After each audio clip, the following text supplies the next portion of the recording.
We in the West know only too well how hard it is to get the government out of something once they've been in it. And here in Poland, they've been in it for 50 years and in a much bigger way than the United States. So they got a real job on their hands. It would be silly of us on the basis of a brief trip to try to judge how successful these countries will be in doing what no country has yet been able to do, transform a totalitarian state into a prosperous, free society.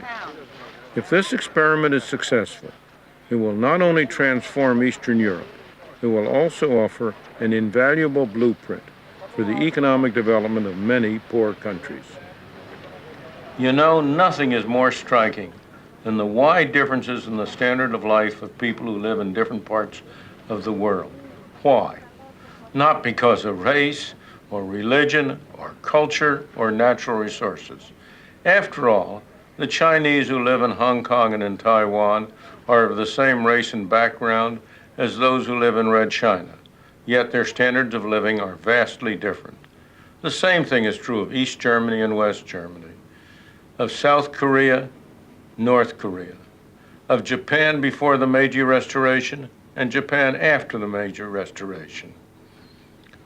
The real explanation are the economic institutions that they adopt. Free private markets versus central planning.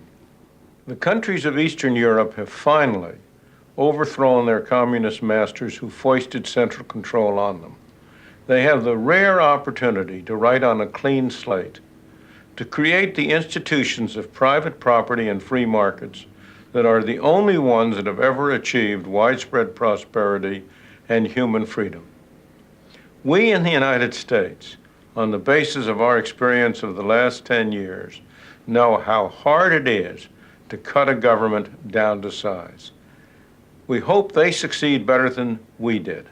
If they do, we will learn as much from them as they have learned from our example.